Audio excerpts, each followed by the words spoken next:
So hey guys, welcome back to my channel. It's me Som Wankar from triple IT Jabalpur. And आज की जो video guys मैं आपको IT Patna के फिजिकल रिपोर्टिंग कर रहा हूँ। सो जल्द से गाइस हम वीडियो शुरू करते हैं। सो वीडियो शुरू करने से पहले गाइस मैं जो आपको सारे इंपॉर्टेंट जनरल डॉक्यूमेंट्स आपको बता देता हूँ जो वैलिड रहते हैं हमारे आईटीज, एनआईटीज, ट्रिपल आईटीज और जीएफटीएस के लिए, ठीक है। हालांकि अगर कुछ कॉलेज स्पेसिफिक हमारे कुछ डॉक्यूमेंट्स हो गए तो वो मैं फर्दर वीडियो में बताऊंगा, तो वो आपको मैंडेटरी लाना पड़ेगा जो आपका कॉलेज बोल रहा है, ठीक है। सो सबसे पहले मैं आपको जनरल डॉक्यूमेंट्स आपको बता देता हूँ जो कि आपको कैरी करने चाहिए at time of physical reporting, ठीक है। सो गाइस अभी मैं आपको जनरल डॉक्यूमेंट्स बता रहा हूँ जो कि आपके कॉमन रहेंगे आईटीज, एनआईटीज, ट्रिपल आईटीज या जीएफटीआई के एडमिशन के लिए, चाहे जो से सीएसएपी कहीं से अगर आप एडमिशन ले रहे हो तो, ठीक है।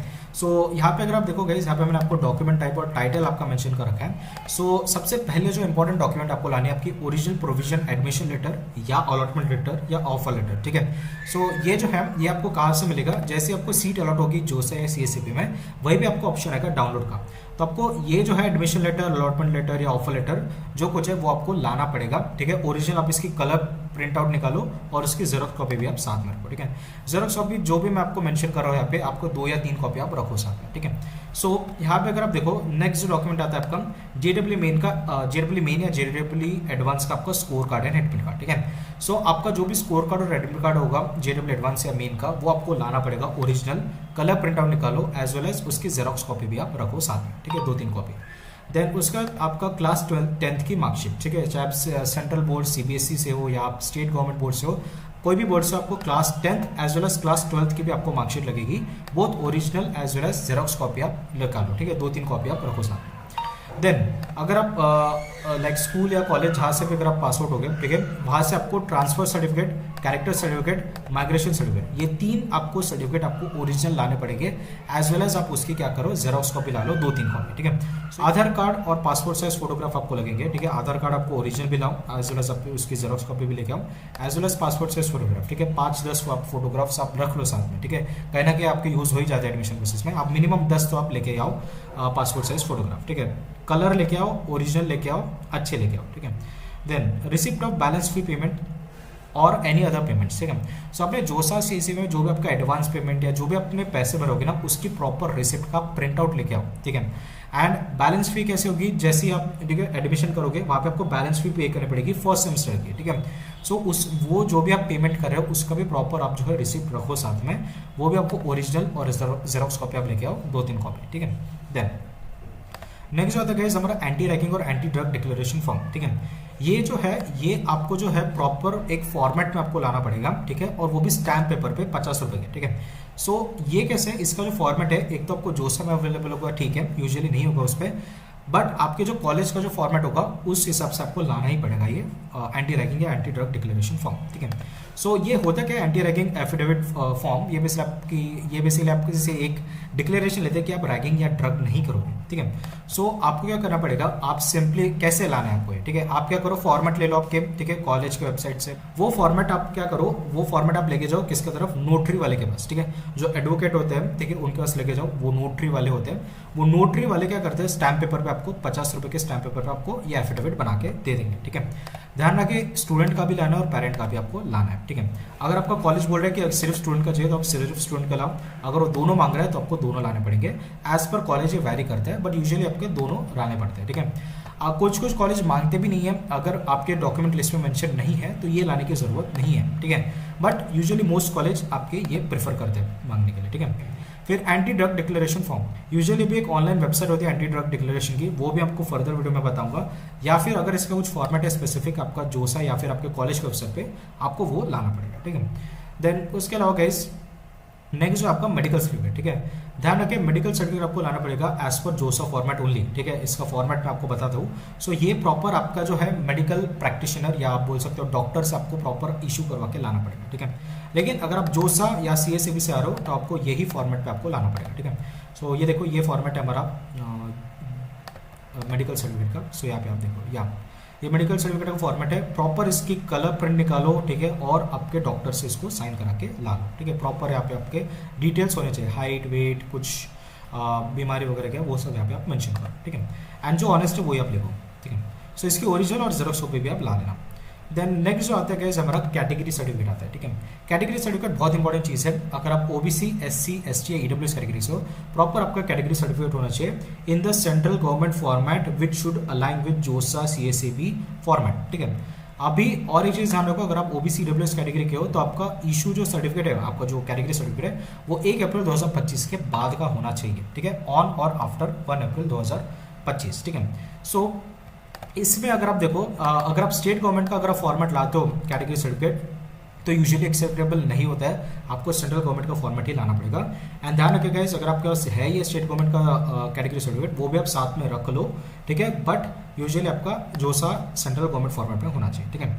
एंड इसके फॉर्मेट में अभी आपको बता रहा हूँ। सो सबसे पहले अगर आप जनरल ईडब्ल्यूएस कैटेगरी के हो तो आपको क्या करना पड़ेगा, ये एक फॉर्मेट दे रखा है प्रॉपर जोसा ने, ये फॉर्मेट में ही आपका सर्टिफिकेट होना चाहिए, ठीक है, प्लीज़ ध्यान रखें। देन अगर आप S C S T category के हो तो आपका ये फॉर्मेट है, ठीक है, ये S C S T category का फॉर्मेट है, इसी फॉर्मेट में आपका कैटेगरी सर्टिफिकेट रहना चाहिए, ठीक है। देन अगर आप ओबीसी एनसीएल कैटेगरी के हो सो ये आपका जो है कैटेगरी सर्टिफिकेट रहेगा, इसी फॉर्मेट में आपका रहना चाहिए। एंड नेक्स्ट है गाइस हमारा अंडरटेकिंग फॉर ओबीसी कैटेगरी, ठीक है। सो अगर आप ओबीसी कैंडिडेट हो, ओबीसी कैटेगरी से बिलोंग करते हो तो आपको एक डिक्लेरेशन आपको लानी पड़ेगी, आप इसकी प्रिंट आउट करके आप क्या करो, साइन करके आप ला लो, ठीक है। देन प्लीज ध्यान रखिए सेंट्रल गवर्नमेंट फॉर्मेट जोसा के फॉर्मेट से ही होना चाहिए, जो मैंने आपको अभी दिखाया, ठीक है। देन कास्ट वैलिडिटी, ठीक है, ये आपके महाराष्ट्र स्टूडेंट्स के लिए एप्लीकेबल रहता है। अगर आप कोई और स्टेट से हो और अगर आपके पास कास्ट वैलिडिटी है तो वो आप ला सकते हो ऑन द सेफर साइड, ठीक है।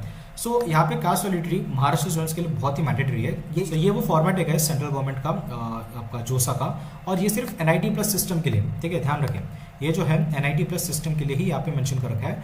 अगर आप आईआईटी से हो, ठीक है, सो या ऑन द सेफर साइड आप लेके चले जाओ अगर आपके पास हो गए तो महाराष्ट्र गवर्नमेंट का, बट यूजुअली यहाँ पे इन्होंने क्लियर लिखा है फॉर एनआईटी प्लस सिस्टम, ठीक है। सो यहाँ पे भी मैं मेंशन कर रखा हूँ NIT plus system. NIT plus system में कौन से आते हैं, वो आते हैं आपके जैसे आपका एनआईटी हो गई, ट्रिपल आईटीज होगी, जीएफटीआईज होगी, उसके लिए होते हैं, ठीक है। बट अगर आप आईटी से हो फिर भी ऑन द सेफर साइड आप क्या करो, रख लो अगर आपके पास होगी तो, ठीक है।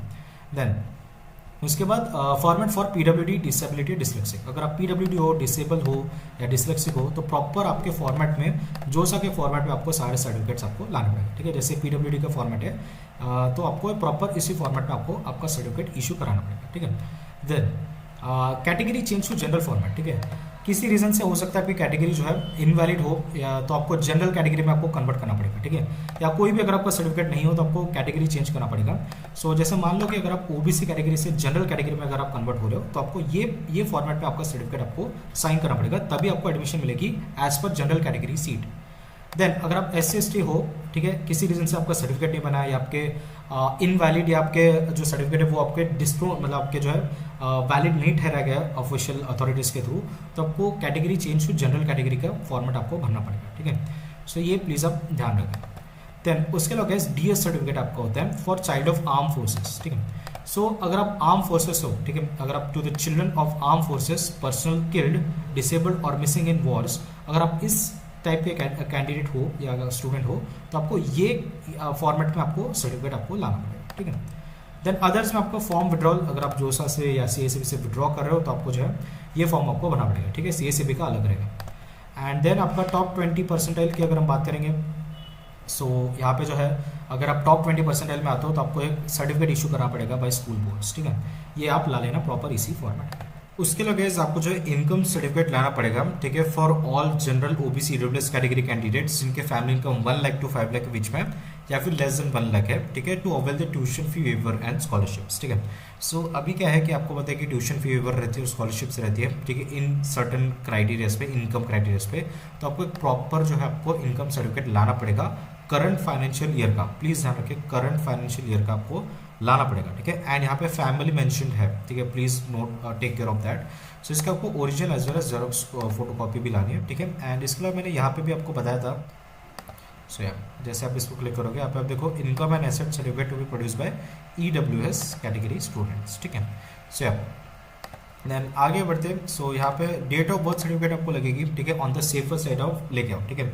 इससे तो क्या जो आपका बर्थ सर्टिफिकेट है वो आप ला सकते हो, हालांकि आधार कार्ड या आपके 10th और 12th के मार्कशीट से वेरीफाई हो जाता है, बट प्लीज आप ऑन द सेफर साइड आप डेट ऑफ बर्थ सर्टिफिकेट या बर्थ सर्टिफिकेट जिसको बोलते हैं वो आप लेके आओ, ठीक है, original plus xerox copy both. And parents ID proof, ठीक है, कहीं ना कहीं लग जाएगी गैस पेरेंट्स की आईडी प्रूफ आपकी, ठीक है। सो मम्मी पापा या जो भी आपके गार्डियन बन के आ रहे हैं, ठीक है, सो उनके आधार कार्ड या पैन कार्ड आप रख ले साथ में, जेरोक्स भी और ओरिजिनल भी, ठीक है, कहीं ना कहीं वो यूजअप हो ही जाएगा, ठीक है। So please take care of that. उसके अलावा गाइस यहाँ पे एक चीज़ प्लीज़ नोट करें, ठीक है, यहाँ पे जो है आपका OBC EWS certificate must be issued on और आफ्टर अप्रैल 1 2026, ठीक है। सो प्लीज़ ध्यान रखें 2026 लेटेस्ट वाला आपको लगेगा, ये चीज़ आप ध्यान रखें। पहले मैंने आपको 2025 बताया था, वो पिछले साल का था, ठीक है, एक्चुअली मैंने फॉर्मेट चेंज नहीं करा था, बट करंट फाइनेंशियल ईयर का होना चाहिए, ठीक है। इसके अलावा अगर कुछ और डॉक्यूमेंट्स है तो आपको रिस्पेक्टिव आपके कॉलेज के वेबसाइट पे दिखेंगे, जो कि मैं फर्दर वीडियो पे बता दूँ, ठीक है। सो आगे बढ़ते गए अगर हम बात करेंगे आईटी पटना का फिजिकल रिपोर्टिंग की, ठीक है। सो सबसे पहले गए मिस्टर संतोष कुमार जो हमारा कॉन्टैक्ट पर्सन है फॉर एडमिशन, अगर आपके कुछ जेन्युइन क्वेरीज है या कुछ आपके डाउट्स वगैरह एडमिशन रिलेटेड, तो आप जो इनको कॉन्टैक्ट कर सकते हो आइदर थ्रू ईमेल आईडी या आपके कॉन्टैक्ट नंबर यहाँ पे दे रखा है, उनको आप कॉन्टैक्ट कर सकते हो, ठीक है। सो नीचे अगर आप जाओगे गाइस, सो यहाँ पे आपका दे रखा है date of reporting for UG 2026 batch is updated on main website, तो ये आपको लिंक क्लिक करनी पड़ेगी, ठीक है। सो जैसे गाइस आप ये लिंक क्लिक करते हो, ये आपको आईटी पटना के जो ऑफिशियल वेबसाइट है वहाँ पे फेंक देता है। एंड यहाँ पे एकेडमिक अफेयर्स के सेक्शन में आपको एडमिशन के सेक्शन में आपको यहाँ पे दिख रहा है। सो सबसे पहले इंपॉर्टेंट इन्फॉर्मेशन देखो, फॉर यूजी 2026 जो बीटेक एमटेक लेके आ रहे हैं या बीटेक एमबीए लेके आ रहे हैं हमारा जोसा के थ्रू 2026 में, ठीक है। So date of reporting at campus for registration आपका जुलाई 31 2026 रहेगा। इंडक्शन प्रोग्राम आपका अगस्त 1 से 3 के बीच में रहेगा and first day of instruction आपका अगस्त 4 को रहेगा, दैट इज ट्यूसडे, ठीक है। सो यहाँ पे कुछ क्लासेस कब शुरू होगी वो सब यहाँ पे मेंशन नहीं है, but please mark your calendar guys, जुलाई 31 2026 को आपको पहुंचना चाहिए एट कैंपस में, ठीक है। यहाँ पे सब आपका रजिस्ट्रेशन वगैरह हो जाएगा, ठीक है, एडमिशन प्रोसेस होगा, डॉक्यूमेंट वेरिफिकेशन वगैरह हो गए, ठीक है। सबको ऑलरेडी डॉक्यूमेंट्स मैंने बता दिए, सो वो आप लेके आओ किसी भी हालत में। फिर इंडक्शन प्रोग्राम आपका रहेगा जिसमें आपको सब कॉलेज के बारे में आपको बताया जाता है, ठीक है। एंड आपका इंस्ट्रक्शंस रहेगा कि क्लासेस कैसे शुरू हो गए, करिकुलम वगैरह वगैरह, कॉलेज के बारे में ये सब आपको बताएंगे, ठीक है। So IT Patna would be issuing offer letter for admission in UG 2026 programme by 25 July 2026 tentative, ठीक है। सो प्लीज़ आप अपना ईमेल चेक करते रहे, एज वेल एज ये जो वेबसाइट है ना गाइस, यहाँ पे आप चेक करते रहे, यहाँ पे कहीं ना कहीं नोटिफिकेशन आएगा आपका ऑफर लेटर के या कुछ भी इन्फॉर्मेशन आ सकती है आपकी, ठीक है। यूजुअली आपके ईमेल्स पे आ जाएंगे सारे आपके ऑफर लेटर्स और वहाँ पे कुछ इंस्ट्रक्शंस भी आएंगे तो वो आप फॉलो करते रहना, ठीक है। सो प्लीज़ 25 तक के आप पेशेंस रखें, इसके पहले आपको नहीं आएगा कुछ, 25 तक के आपको आ जाएंगे सारे ऑफर लेटर, ठीक है। The students are supposed to complete online registration, fee payment and complete other formalities as mentioned in the said offer letter for admission, ठीक है। तो यहाँ पे साफ लिखा गया है कि आपको कहीं भी आई गेस वेबसाइट पे कुछ नोटिफिकेशन नहीं आएगा, आपको ईमेल पे ही जो आपका ऑफर लेटर रहेगा वहीं पे आपके सारे इंस्ट्रक्शंस दे रहेंगे, ठीक है, कि आपको ऑनलाइन कैसे रजिस्टर करना है, ठीक है, आपको फी पेमेंट कैसे करनी है, वो सब वहाँ पे आपको बताया जाएगा, ठीक है। अगर कुछ पोर्टल होगा IIT पटना का तो आपको सिंपली वो स्टेप्स फॉलो करने हैं, ठीक है। एंड आप उसके थ्रू आप जो है आपका प्रोफाइल अपडेट करने को बोलेगा, वो आपके डॉक्यूमेंट्स अपलोड करने को बोलेगा वो उस पोर्टल पे, ठीक है, फी पेमेंट करने को बोलेगा, बैलेंस फी वगैरह, ठीक है। सो डरना नहीं है, जो आपके स्टेप्स है वो आप फॉलो करो, ठीक है, क्योंकि मेरे पास एक्सेस नहीं रहेगा उसका, चाहे तो मैं पार्ट 2 भी बना दूंगा वीडियो का अगर कोई शेयर कर देगा मुझे तो, ठीक है। एंड प्लीज़ ध्यान रखें, ठीक है, ये जो है आपको करना पड़ेगा एंड 25 तारीख तक के आपको ऑफर लेटर में सब दे दिया जाएगा, ठीक है। एंड आप देखो for queries to hostel accommodation, अगर आपको हॉस्टल अकोमोडेशन की कुछ क्वेरी आपको है या आपको कुछ पूछताछ करनी है तो बॉयज़ हॉस्टल का आप दामोदर सर को कांटेक्ट कर सकते हो आइदर थ्रू ईमेल या कॉन्टैक्ट नंबर, और गर्ल्स हॉस्टल में मिसेस श्वेता बालक मैम को आप कॉन्टैक्ट कर सकते हो, ठीक है। यहाँ पे आपका ईमेल आईडी और फ़ोन नंबर आपका दे रखा है, ठीक है। और कुछ इन्फॉर्मेशन नहीं दे रखे गए, आप देखो यहाँ पे नोटिस बोर्ड में कुछ आपकी चीज़ें आते रहते हैं, जैसे ये अगर आप क्लिक करोगे ये वाले लिंक तो वो आपको यहीं पे फेंक देगा, ठीक है, जो हम अभी डिस्कस कर रहे थे, ठीक है। एंड उसके बाद ये तो सारे PhD वगैरह के कुछ दिख रहे हैं हमारे, ठीक है। या और तो कुछ यहाँ पे चीज़ें नहीं है जो हमारे बीटेक के लिए UG के लिए कुछ यहाँ पे मेंशन, ठीक है। अगर आप यहाँ पे एडमिशन पे अगर आप अंडर ग्रेजुएट में बीटेक पे अगर आप क्लिक करते हो, ठीक है, सो यहाँ पे आपके फी स्ट्रक्चर, सीट मैट्रिक्स वगैरह आपको बता रहा है कि कितने सीट्स वगैरह हैं, ठीक है। जैसे टोटल 638 सीट्स हमारे IIT पटना में, ठीक है। और तो यहाँ पे कुछ इन्फॉर्मेशन नहीं दे रखी है, ठीक है। अगर आपको फीस वगैरह चेक करनी गाइस तो अभी आप देखो ये सारी आपकी फीस रहेगी फर्स्ट सेमेस्टर की, ठीक है, एंड सेकंड सेमेस्टर ऑनवर्ड्स भी यहाँ पे आप फीस देख सकते हो कितना है। तो अभी आप देखो अगर आप जनरल OBC EWS कैटेगरी के कैटेगरी के कैंडिडेट हो तो आपने 30,000 भरोगे जो समय, तो आपको 5,000 डिडक्ट करके 25,000 बचते हैं। तो ये जो भी हमारी सेमेस्टर की फ़ी है टोटल उसमें से आप 25,000 माइनस करो, उतनी आपकी बैलेंस पेमेंट रहेगी, ठीक है। बट कंफर्म करें, ठीक है, आपका जब वो आएगा जो आपका ऑफर लेटर आएगा वहाँ पे वो लिखा रहेगा ठीक तरीके से, ठीक है। एंड अगर आप SC पीडब्ल्यू कैटेगरी के हो, ठीक है, सो आपकी जो फीस है उसमें अभी आपने जोसा में 10,000 रुपये दिए होगे, सॉरी 15,000 रुपये दिए होगे। सो 15,000 में से 5,000 जोसा की फीस रहती है, 10,000 आपके एडजस्ट हो जाएंगे इस फीस में, ठीक है। तो आपको इसमें से 10,000 माइनस कर लो, आपको उतनी बैलेंस पे करना पड़ेगा आपको, ठीक है। बट आप वेट करें, जब आपके ऑफर लेटर में जब सारे स्टेप्स लिखे आएंगे तब आपको उसी में आपको भरना पड़ेगा, ठीक है। सो क्या नाम है, हमारा मूडल वगैरह का होता है, इसलिए पोर्टल वगैरह होता है, ठीक है। आप देखो ये हमारा AIS पोर्टल होता है IIT पटना का, ठीक है। सो ठीक है, इसके थ्रू आप जो है लॉगिन वगैरह कर सकते हो, ठीक है। सो यहाँ पे सब डिस्कशंस वगैरह रहते हैं, ठीक है। आई मीन कोर्स रजिस्ट्रेशन का आप देखो यहाँ पे दे रखा है, कोर्स फीडबैक, ठीक है, सेमेस्टर ट्रांसक्रिप्ट, एनरोल कोर्सेज। तो आपका LMS पोर्टल होता है, इसका एक्सेस के डिटेल्स या क्रेडेंशियल्स आपकी ईमेल पे आ जाएगी, ठीक है। सो प्लीज़ इस साइट पे भी आप बने रहे, ठीक है। सो प्लीज़ ध्यान रखिए, जो हमारा पटना का जो NIT Patna sorry IIT Patna का जो हमारा पोर्टल है LMS पोर्टल, ठीक है, इस पे आप बने रहे, ठीक है। उसके अलावा गाइस ये जो वेबसाइट है जो हमारी कहाँ थी, एकेडमिक अफेयर्स वाली जो वेबसाइट थी, इस पे भी बने रहे आप, यही ना यहाँ पे कहीं ना कहीं नोटिस बोर्ड्स पे आते रहेगा आपको, ठीक है।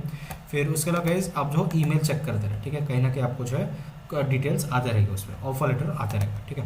एंड उसके अलावा गाइस प्लीज़ ये जो हमारी लिंक है एकेडमिक अफेयर्स वाली, ठीक है, एडमिशन की, तो इस पर भी आप बने रहे, सारे अपडेट्स यहाँ पे आते रहेंगे, ठीक है। मेल चेक करते रहे। और तो गाइस बताने लायक कुछ है नहीं मेरे पे, LMS पोर्टल का भी कुछ एक्सेस या कुछ गाइड नहीं है मेरे पे, तो मैं आपको ज़्यादा कुछ गाइड नहीं कर सकता इसमें। बट अगर कुछ है, अगर ठीक है, अगर आपको कुछ ज़रूरत लगती है तो मैं पार्ट 2 पे बना दूंगा वीडियो की, ठीक है। सो उसके लिए आपको डिटेल्स देने पड़ेंगे, ठीक है। आप देखो ये हमारे AIS पोर्टल हम बोलते हैं, ठीक है, जो कि IIT पटना का है, इसके भी आपको क्रेडेंशियल्स वगैरह आ जाएगा, ठीक है। यहाँ पे ऑनलाइन पेमेंट का ऑप्शन रहता है, ठीक है। सो जैसे आप देखो BTech का यहाँ पे आ जाएगा आपको लेटेस्ट 2026 बैच का, फिर आपको लेटेस्ट अपडेट्स में आपको बताया जाएगा, ठीक है। सो 25 जुलाई तक आप वेट करो, सब आपको यहाँ पे बताया जाएगा, ठीक है। ऑनलाइन रजिस्ट्रेशन आपको आएगा, यहाँ पे BTech आपको दिखेगा, है ना। सो ये सब आपको भरना पड़ेगा, ठीक है। सो प्लीज़ ध्यान रखें AIS पोर्टल IIT पटना का, ठीक है, इसके लिंक वगैरह मैं डाल दूंगा, तो इस पर भी आप बने रहे, ठीक है, कुछ न कुछ अपडेट्स आते रहेंगे। सो ये देखिए सर्च करो, हो आपको जो वीडियो पसंद आएगी, अगर आपको वीडियो पसंद आई है so please like share and subscribe YouTube channel. मिलते हैं नेक्स्ट वीडियो में, तब तक के लिए टाटा बाय बाय।